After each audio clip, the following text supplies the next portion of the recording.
नमस्कार दोस्तों, आज की इस वीडियो में हम सीखेंगे प्रश्नावली 3.1।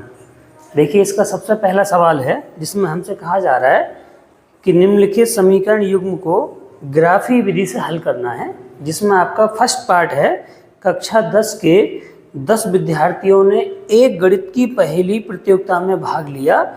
यदि लड़कियों की संख्या लड़कों की संख्या से 4 अधिक हो तो प्रतियोगिता में भाग लिए गए लड़कों और लड़कियों की संख्या ज्ञात कीजिए। आइए देखिए समझते हैं। तो इसमें हमसे ये कहा जा रहा है कक्षा 10 के 10 बच्चे हैं जिसमें गणित प्रतियोगिता में भाग लिया है, जिसमें कुछ लड़के हैं और कुछ लड़कियां हैं। तो सबसे पहले हम स्टार्ट करते हैं इस सवाल को और हम मान लेंगे कि माना लड़कों की संख्या कितनी मान ली हमने, x, ठीक है। और लड़कियों की संख्या हमने मान ली y। अब देखें, जैसा कि हमसे सवाल में कहा गया है, हम लिखेंगे यहां से पहली शर्त के अनुसार।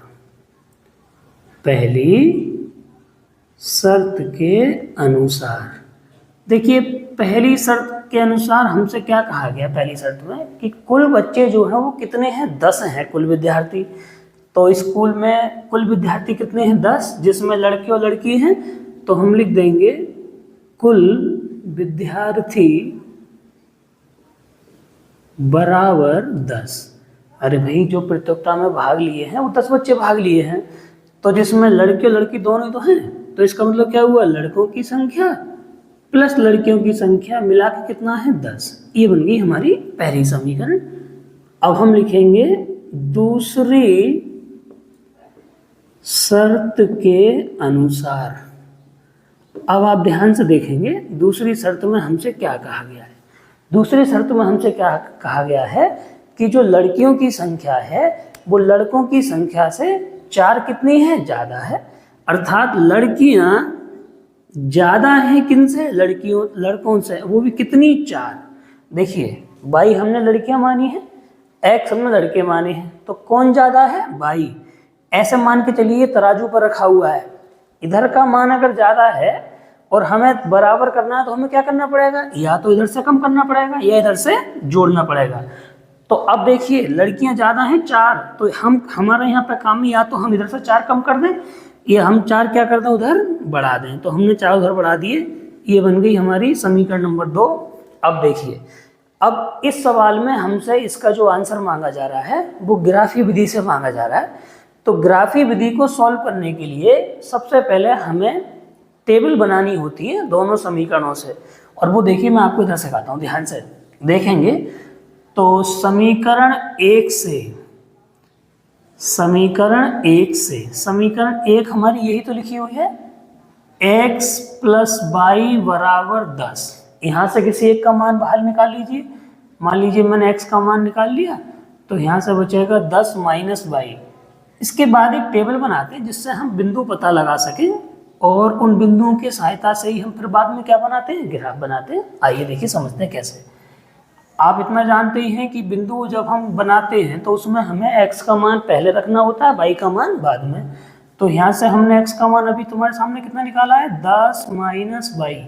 यहाँ हम कोई y का मान लेंगे, फिर हमारे बिंदु के निर्देशांक हमें प्राप्त होंगे x, y। अब देखिए किस तरीके से हमें कम से कम 2 बिंदु की जरूरत पड़ती है किसी रेखा को बनाने के लिए। आप दोस्त कम से कम 2, ज़्यादा कितने भी ले सकते हैं। तो अब देखें, मैं 2 बिंदु किस तरीके से बनाने वाला हूँ। मान लीजिए मैंने y की जगह ले लिया 4, ध्यान से सुनना। अब आपको कहोगे 4 ही लेना क्या जरूरी। देखिए, बिंदु आप जो मर्जी ले लें, लेकिन हम बिंदु लेते समय थोड़ा सा इस बात का ध्यान रखते हैं कि बिंदु ऐसे होने चाहिए जिससे हमें ग्राफ बनाने में कम दिक्कत आए, ठीक है। अब मान लीजिए मैंने y का मान कितना लिया है, 4। यहाँ से देखना ध्यान से, हमारे पास यही तो दे रखा है 10 - y, x का मान। तो x का मान कितना निकल के आएगा, 10। y की जगह हमने लगा दिया 4, तो x का मान कितना आ गया, 6। तो एक बिंदु हमें मिल गया 6,4। आ रहा है समझ। मान लीजिए मैंने y की जगह लगा दिया 3, अब कितना बनेगा, बाई की जगह 3 लगा दीजिए, तो कितना बन जाएगा, 10 में से 3 गए तो 7। तो हमारा एक बिंदु हमें मिल गया 7,3। तो अब हमारे पास दो बिंदु आ गए। एक बिंदु हमारा कितना आया है 4,6 और एक 7,3। मैंने बताया था दो बिंदु जरूरी होते हैं, आप निकालने को 3 4 कितने भी निकाल लें। इसी प्रकार से अब हम बिंदु पता लगाएंगे समीकरण 2 से। समीकरण 2 से, समीकरण 2 देखिए हमारी ये है, नोट करिए, y बराबर x प्लस 4। यहाँ ऑलरेडी y का मान हमें निकाल के दिया हुआ है, बस टेबल हमें बनानी है। बस इस बात का ध्यान रखना है कि x का मान पहले लेना है और y का मान बाद में। तो हमारे पास y का मान है अब की बार, तो y बराबर x प्लस 4, ठीक है।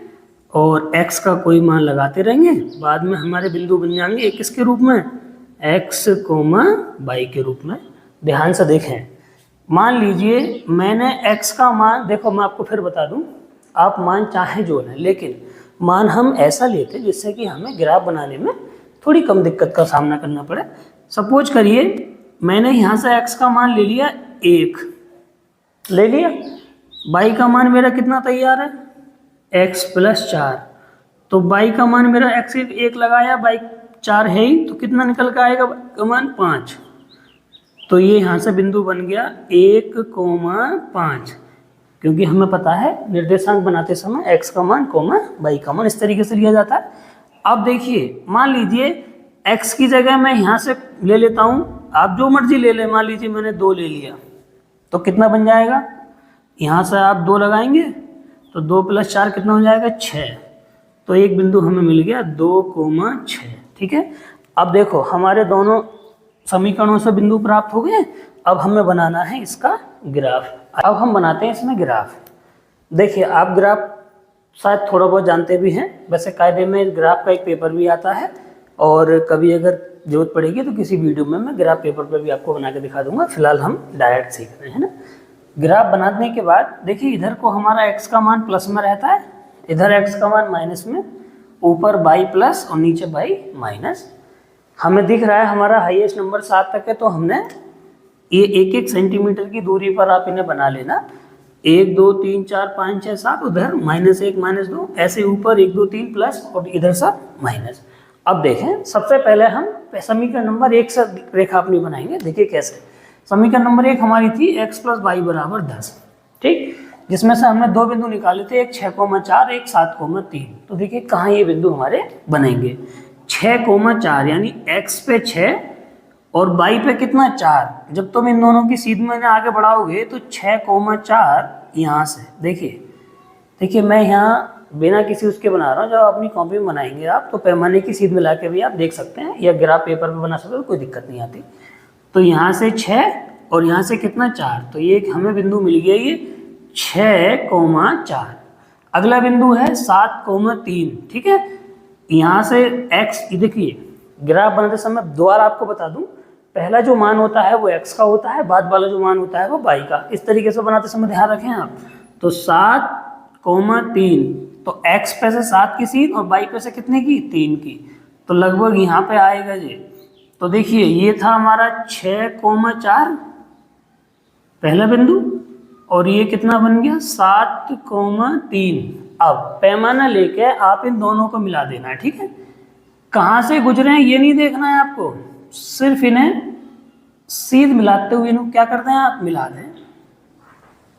अब एक काम यहाँ से और करें आप कि ये जो रेखा है जिस भी समीकरण में से बनी है उसका नाम लिख दें। तो ये जो समीकरण हमारी पहली में से बनी है यानी x प्लस वाई बराबर 10, इस समीकरण में से बनी है, हमने इसे लिख दिया। आप इधर लिख दें चाहे इधर लिख दें। अब ये हमारी पहली समीकरण का काम पूरा हो गया।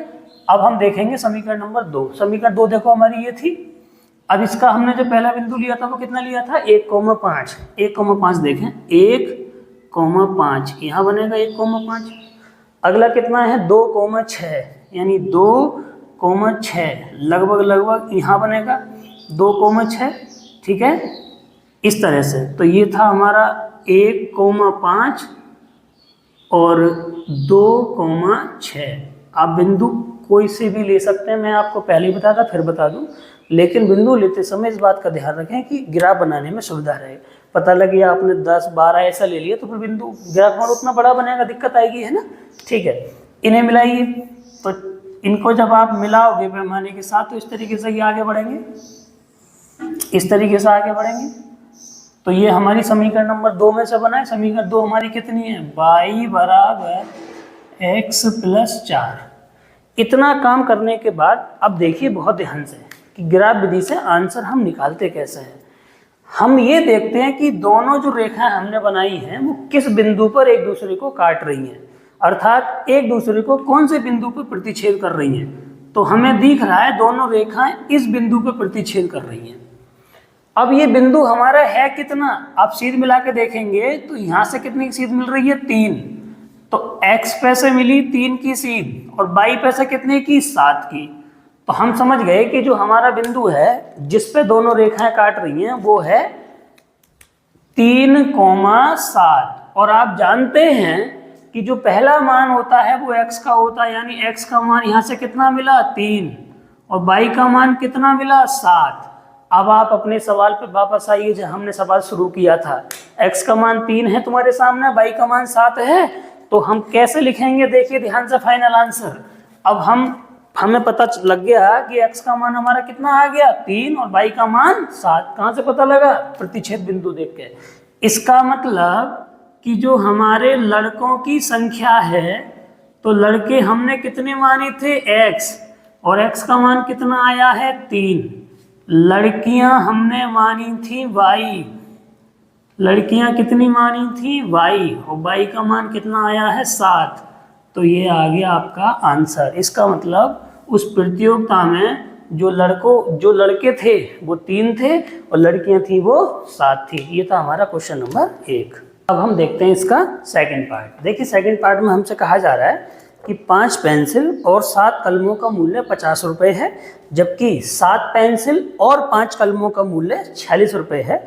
एक पेंसिल का मूल्य तथा कलम का मूल्य ज्ञात कीजिए। आइए देखते हैं सवाल को।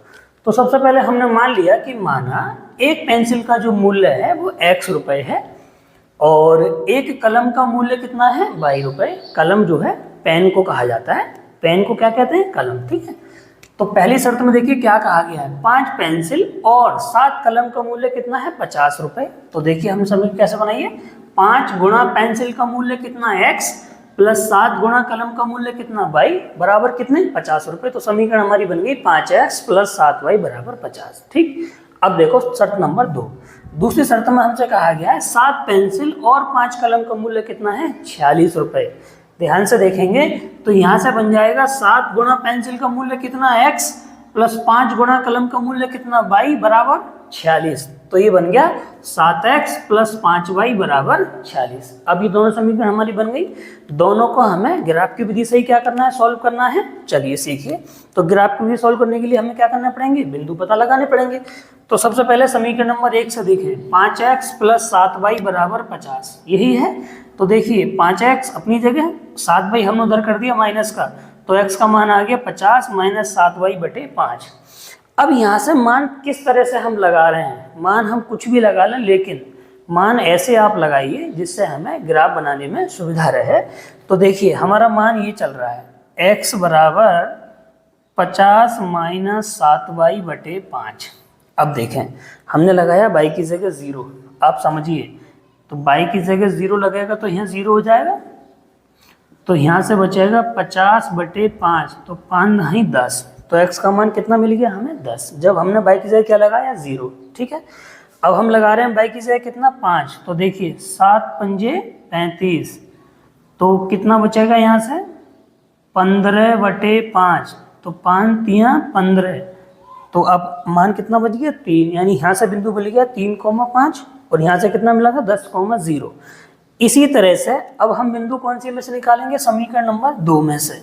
समीकरण 2 देखिए हमारी ये तैयार थी, 7x प्लस 5y बराबर 46। यहाँ से हमने 5 में जाकर माइनस का कर दिया, तो x का मान निकल गया 46 माइनस 5y बटे में 7। अब देखिए यहाँ से मान कैसे हमने लगाए हैं, समीकरण हमारी ये है 46 माइनस 5y बटे 7। आप ध्यान से देखें, हमने लगाया है पहले x की जगह 5, तो देखिए 46 माइनस कितने हो जाएंगे पचम 25/7, तो ये बचेगा यहाँ से 21/7 और 7 तियाँ 21, तो यहाँ से मान मिल गया 3,5। अब हमने लगाया बाई की जगह कितना 0, आप 0 लगाएंगे तो क्या बन जाएगा, यहाँ 0 बन जाएगा, तो सीधा सीधा बचेगा 46/7, और 46/7 को जब तुम सॉल्व करोगे तो लगभग 6.5 के बराबर आएगा। कितना आएगा, लगभग 6.5, तो यहाँ से बिंदु बन जाएगा 6.5, 0। अब हम सीखेंगे इसका ग्राफ। अब हम बनाते हैं इसका ग्राफ। देखिए इसका ग्राफ किस तरह से बनाया जाता है, ध्यानपूर्वक देखना। सबसे पहले हम पहली समीकरण में से ग्राफ बनाएंगे। जैसा कि आपको पता है हमारी पहली समीकरण ये थी, और उसमें से ये दो बिंदु हमें मिले थे 10,0 और 3,5। आइए देखिए किस तरीके से बनाते हैं। तो सबसे पहले 10,0 क्या बताना चाह रहा है कि x पे आप 10 चलें, y की तरफ 0, यानी y पे बिल्कुल नहीं चलना है। तो 10,0 हमारा बनेगा ये बिंदु 10,0, पहला बिंदु बन गया। अब 3,5 यानी x पे 3 और y पे कितना 5 यहाँ, तो ये आ जाएगा हमारा 3,5। अब जहाँ से भी ये दोनों बिंदु आपको प्राप्त हुए हैं तो इन्हें क्या करना है, पैमाने की सीध से आपको इस तरीके से क्या कर देना है, इनको मिला देना है। ठीक है, चाहे जहाँ से लाइन हमारी क्या हो गुजरे। मैंने आपको बताया था ये जो रेखा हमारी बन जाती है, इस रेखा पे कहीं भी हमें उस समीकरण का नाम लिखना होता है जहाँ से ये बनी है। तो ये हमारी इसमें से बनी है, तो देखिए लिखते हैं इस पर 5x + 7y और बराबर कितने 50। अब हम देखेंगे समीकरण नंबर दूसरी समीकरण है हमारी 7x + 5y बराबर 46। इसमें से पहला बिंदु हमारा 3,5 था जो हमारा बना हुआ तैयार, कॉमन बिंदु है दोनों में। अगला था 6.5, 0। अब ये कैसे बनेगा 6.5? 6.5 का मतलब है 6.5, यानी 7 और 6 के बीच में ले लीजिए आप अंदाज से, 0 यानी यही आ जाएगा यहाँ, सॉरी 7 और 6 के बीच में यानी यहाँ आ जाएगा। तो ये बिंदु बन जाएगा हमारा 6.5, 0। ये वाला बिंदु हमारा है। इसे हम फिर से मिलाते हुए सीधे पैमाने से क्या बना देंगे, लाइन ड्रॉ कर देंगे, और ये जहाँ से भी गुजरेगा इस तरह से। ये हमारी दूसरी समीकरण की लाइन है, और दूसरी समीकरण हमारी कौन सी थी, 7x + 5y बराबर 46। 7x + 5y बराबर 46। अब मेन चीज़ देखें, अब यहाँ से अब हमें यहाँ से ये देखना होता है ग्राफ विधि से सॉल्व करते समय कि दोनों बिंदु जो हमारी दोनों रेखाएं हैं वो किस बिंदु पर प्रतिच्छेद हुई हैं। तो देखिए दोनों रेखाएं इस बिंदु पर प्रतिच्छेद हुई हैं, और इस बिंदु का जो मान है वो है 3,5। अब आप इतना जानते हैं पहला मान किसका होता है, x का। इसका मतलब x का मान हमारा है 3 और y का मान कितना है 5। अब आप देखिए यहाँ से अब आप समझ गए होंगे कि हमने जो मानने की शुरुआत करी थी हमने, तो x हमने माना था पेंसिल का मूल्य और y हमने माना था कलम का मूल्य। इसका मतलब ये हुआ कि जो हमारी पेंसिल है तो एक पेंसिल का मूल्य हमने कितना माना था, x रुपए माना था, और x का मान अभी तुम्हारे सामने कितना निकल कर आया है 3। तो पेंसिल की कीमत कितनी हो गई हमारी 3, यानी एक पेंसिल 3 रुपए की है। और कलम का जो मूल्य हमने माना था वो y माना था, और y का मान अभी आपके सामने कितना निकल कर आया है 5। अर्थात हमें ये समझ में आ गया आंसर में कि जो हमारी एक पेंसिल है वो 3 रुपए की है और एक कलम कितने रुपए की है, 5 रुपए की है। उम्मीद है अब तक इतना समझ में आया होगा। बाकी के आगे का किसी अगली वीडियो में सीखते हैं, तब तक के लिए नमस्कार।